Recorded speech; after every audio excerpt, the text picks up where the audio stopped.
Hi, I'm Trucker Haas.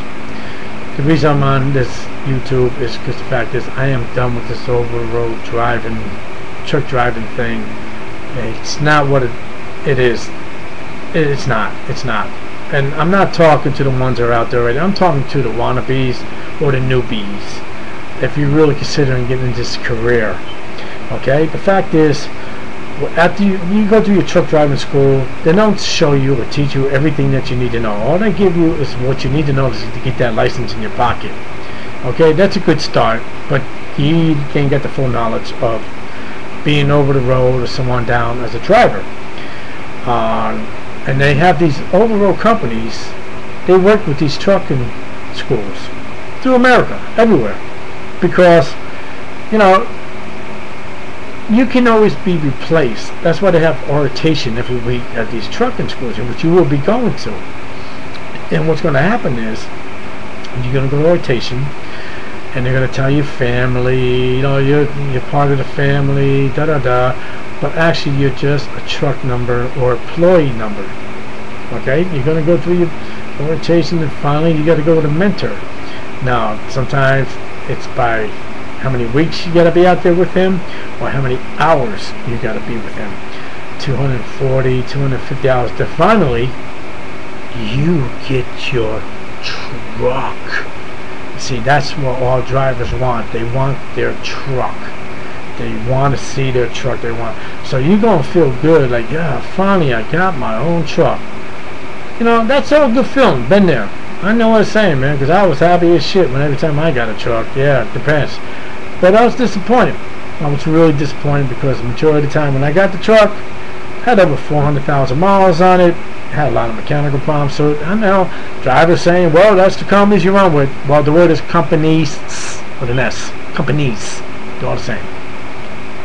The only one I can say for it has the best equipment, and I'm going to never drove for them, is US Express. They have decent equipment. How they treat you, I do not know, but I don't think it's any different from the rest. Believe me, just because I got new equipment. But anyway, I'm just going to give you an idea of this when you guys want to go out there and finally you get your truck. Alright, well, say the company pays the max 39.40 cents a mile. You ain't going to see that. Once you get your truck, if you think your pay scale is going to jump up to that ain't happening. You're going to get a 2 cents raise. You're going to go from like 26 cents to 28 cents a mile. Right. Now do the math, get the paper out, 28 cents a mile. Say you'll get, if you're lucky, the most 2,200 miles a week. Now you're out there, now listen to me, 7 days a week. Okay? If you're a regional driver, you're supposed to stay out there for 6 days, 7 days, and you get home for the weekend or a day or two if you're lucky. But you know what you're going to be doing? You're out there all week, away from your family, not sleeping in your bed, not kissing your girlfriend or wife goodnight or so on down the line. You're going to be on the road, living at truck stops. Now, truck stops, get into that category. Some of them are nasty. Some of them are good, because the managers of the truck stops, some of them take care of their places, some of them don't give two shits. And the reason is, the fact is, some drivers, yeah, okay, I'm getting to that point. Some drivers I can never understand, because all they talk about, the image of truck driving, truck drivers are deteriorating, we don't get the respect anymore, which we don't, but the drivers are not helping the situation at all. I mean, there was times I went to a truck stop, I go in there, I went to use the toilet bowl, and I used the toilet bowl, and there's piss all over the seat. What's wrong, drivers? You get that little penis there, you don't want nobody to see? That's where they have urinals. Why you gotta go in there when I gotta sit down and do my thing, and there's piss on the seat? You like this at the house? That's disgusting, for one. Hygiene, I'm big time in, man. If you don't wipe your ass, if you don't have respect for yourself, you don't have respect for anything else. That's how I look at it. You need to clean your act up. It's the truth. It's true. And pee buckets. Yes, that's right, drivers. The new ones. I'm letting you know the lifestyle is you're going to go to a truck stop. They're overpriced. You got to pay for your showers. It's $10 every time you take a shower. if you are one of those drivers who do take a shower, okay? I know you want to save that money, yeah, but your ass stinks. Stop saving the money and wash your ass. Plain as truth. Because I've been there with you drivers. Still behind your line like, whoa, okay, this is bad. But anyway, that's my joke, but it's reality. And it's also like this. You're going to be living out of a cooler. And you're going to be buying ice every day. You got to buy food on the road. You got to have breakfast. You got to have coffee. You got to have a dinner. This is all costing. A single driver, it's between $20 and $25 a day. I'm trying to tell you the math here.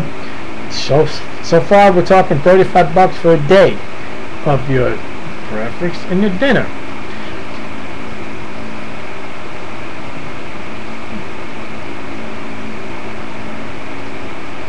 I got a co-pilot next to me. Anyway, I'm out of this job, this business, this industry. I just want to tell you, young buds that go out there, you got dispatchers, they don't treat you right. You go to these warehouses, receivers and shippers, some of them don't even allow you in the building to take a piss. They treat us like you have a plague, and it's sad. Then you got to deal with the four-wheelers on the road, and I don't need to talk about that. And then there's other truck drivers. Oh my God, this tailgating thing, it's got to stop. It's got to stop. You guys, you know, you talk about making an image for drivers. It ain't happening with that. Really. You know, I've seen too many accidents with that. I got a lot to say about this. There's pros and cons about this trucking industry. I'm tired of it, as I said before many times. And there's the companies that no respect. You can be with a company for 5 years and be the top-notch guy, got the patches on your arm and all that. You make one mistake, you are out. You're gone. And they got this thing called a Dat report. That's blackballing you right there, right off the bat. You're going to have a hard time getting another job. Really. You got to go through the changes of trying to get that off your report. Whatever you did or whatever they say you do, because they can put anything they want. Because the DAT believes anything a company kicks out to them. And that's how it is. Another thing, at a company, I saw what happened was a woman, they had a pet policy with trucks. You're not allowed to have a dog or cat or any animal in the truck. Well, she went to a terminal and she had a dog. Well, they told her to clean the truck out right there. No ifs, buts, nothing about it. So this woman, being a female, had to clean the truck out. So she's sitting there with a cooler, refrigerator, TV, her dog, all her personal belongings, and she had 2 hours to get off the property of that company because she violated the policy. I understand it was bad, but come on. You're just going to drop the driver just like that? And at first you're talking about we're family, you're not just a truck number? Oh, come on. It's unbelievable. And another thing I want to talk about, which I have here, is breakdowns. The only time you make money, driver, future driver, wannabe driver, newbies, is when those wheels roll. You break down and you sit down on the side of the road with a flat tire for hours, you ain't getting shit. You ain't getting no money. You know, all it does is back your delivery time up and someone down. And if you get electronic logs, that puts a dent in that. Yeah. Especially traffic and so on. I mean, that's really going to hurt you with these new laws coming out with. And the DOT. Okay, let's do this now. DOT physical. I know I'm going to be hated for this one. I'm a little bit overweight. Not that much. But there's some of you out there, man, you need to get with the program. Get the program. Because you ain't going to be driving long. You guys are so big, some of you need a truck to get around. And that's the truth. You know, probably when you get to the scale, your ass probably have to get the hell out, man. Probably when you scale the truck out, you got to make sure you go with it. You know what I mean? And deduct that. I mean, I ain't getting personal here, but it's reality, and I am the man that talks the facts. I don't bullshit. You guys need to clean your act up, and the DOT is working on that. Because if you got a neck bigger than 16 inches, you got to get special DOT written from your doctor.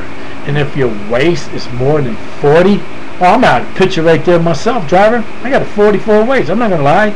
You're out of the picture, but I'm out of the picture anyway. But I'm just letting you know the image of truck driving. I've seen some of you guys out there. Oh, my God. Jesus, man. Jack and Lane. Hello? LA Fitness. Something. Unbelievable.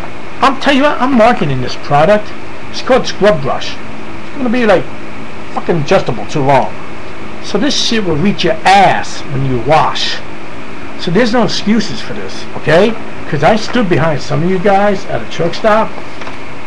Dude, it ain't happening. I'm sorry to put you down like this, but it's reality and I speak it. I know I'm going to get a lot of negative mail from you fat people, but it's reality. I'm not prejudiced against you guys.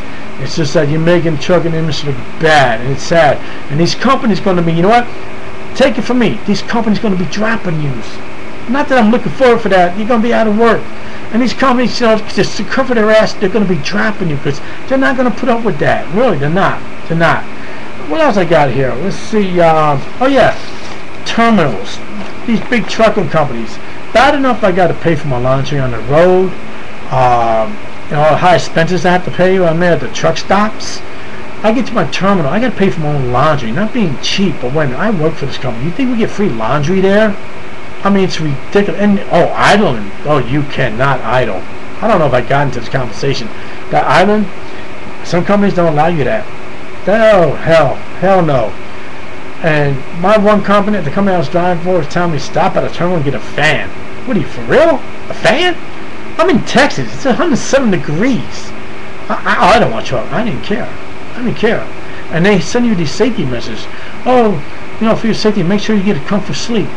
Yeah, air conditioning is called, not a fan. Oh, leave your windows open. These are like the tips they give you. Yeah, so I'm going to leave my windows open in my truck. You know, truck drivers get shot, killed, robbed, all, you know, not a lot, but they do. It happens. Because people got this thing in their mind that we got bucks in our pockets, which I keep telling you, we don't. We live off cards. And money we do make goes to the house. Let's see what else I have here. Truck stops are covered, breakdowns, drivers on the road tailgating. I'm a big guy with that one, man. Hell, you need to stop that shit. Really. There's people out there with families, and that CB stuff, you know, we're fighting among each other on this, and that's ridiculous. I pulled into a truck stop and parked my truck, and I had a driver tell me, oh, look, he can just park anywhere he wants. I was in nobody's way. Then he threatened to kick my ass. I am 53 years old. Wake up, dude. What's your problem? I'm not in your way. This is why you're blocking the fuel hour. I was not blocking the fuel hour. Honestly, I wish I took pictures to show you this. But you know what? He must have been, he has two jobs. He's a truck driver during the day, and that night at a truck stop, he's the parking lot monitor. I don't know. I don't know if he's getting paid for this. If he is, I want to cash in on this too, because I ain't making no money in trucking. But there's drivers out there, and never go to lease. Never lease a truck. Don't ever lease a truck. You know what's so sad? I feel I was one at one time, owner operators. I feel sorry for you guys, man. The price of fuel and everything, and oh God, I hear you. The freight is cheap. I feel sorry for you guys in that way, man. Because you know you love your profession, you love your truck, you love doing what you're doing, just like I do. I took care of my truck, even though it was a company truck. People ask me why you shining up those rims. Because that's the way I roll. I like to look good when I go down the highway, and that's how it is. You know, my time is biding right now, and I know I'm going to get a lot of feedback, negative and positive, which is all good because I work with it. That's what life's about. Take the good with the bad and so on down the line. All I got to say to you, all you drivers out there, and you want to be drivers, you newbies, is be safe out there, and be careful, and start showing each other respect. That's all I ask. Really. You guys have a good one. Be careful out there.